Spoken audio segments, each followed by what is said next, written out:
Apakah kalian memiliki tempat tinggal impian untuk masa tua nanti? Kalau kalian bermimpi untuk bertempat tinggal di daerah yang bersalju, sebaiknya hilangkan semua impian itu. Karena hal itu hanya akan mempersulit kalian di masa tua nanti, khususnya saat kalian meninggal. Pasti kalian penasaran kan apa penyebabnya? Makanya tonton video ini sampai habis dan selalu dukung kita dengan cara like serta subscribe channel kita biar kita bisa memberikan info-info menarik lainnya. Kalau kalian bermimpi untuk hidup di daerah bersalju saat tua nanti, sebaiknya kalian urungkan diri saja. Karena ada salah satu kota bersalju di negara Norwegia yang melarang warganya untuk meninggal. Lebih tepatnya, kota ini berada di Kepulauan Svalbard dan nama kota tersebut adalah kota Longyearbyen. Walaupun berada di daratan negara Norwegia, tetapi yang membangun kota Longyearbyen merupakan seseorang dari Amerika. Hal itu berawal pada tahun 1906,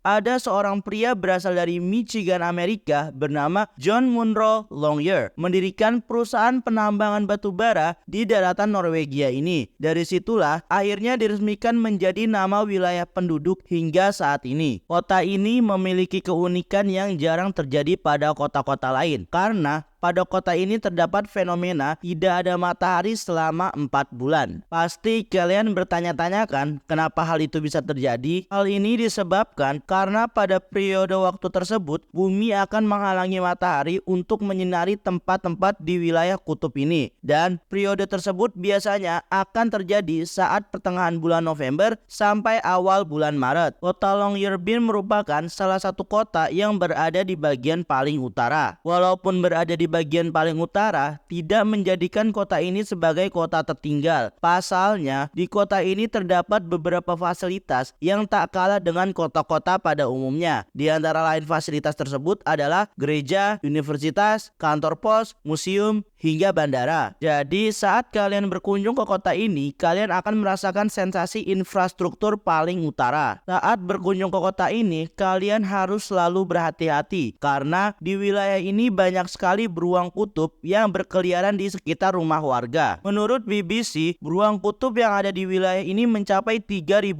ekor. Jumlah itu lebih banyak dibandingkan jumlah warga di kota itu yang hanya sekitar 2.400 jiwa. Maka dari itu, warga setempat wajib membawa senapan untuk berjaga-jaga dari serangan beruang kutub. Sesuai yang disebutkan di awal tadi, bahwasannya kota ini melarang warganya untuk meninggal. Hal itu bukan tanpa sebab pemerintah setempat melarang warganya meninggal. Justru itu merupakan tindakan untuk melindungi warganya. Penyebab utama yang membuat peraturan itu dibuat adalah karena masalah cuaca Longyearbyen yang beku. Jika ada warganya yang meninggal di sana dan dikuburkan di kota tersebut juga, maka mayatnya itu tidak akan membusuk. Hal itu karena tanah Longyearbyen mengalami permafrost. Buat yang mau tahu permafrost itu apa? Permafrost adalah kondisi tanah yang berada di titik beku pada suhu 0 derajat. Jadi bisa dibayangkan jika sebujur mayat dikubur di tanah tersebut, malah tubuhnya seperti dimasukkan ke peti pendingin super yang akan mengawetkan jasad. Dan jasad yang terawetkan secara alami itu bisa menimbulkan bahaya bagi warga lainnya yang masih hidup. Berbahaya karena virus semacam E. coli dan virus mematikan lainnya di dalam jasad tetap hidup karena permafrost tersebut. Bagaimana? Apakah kalian masih berminat tinggal di kota yang bersalju? Sebaiknya hidup di tempat asal kita saja karena sebaik-baiknya tempat adalah tempat tinggal kita dari masa kecil.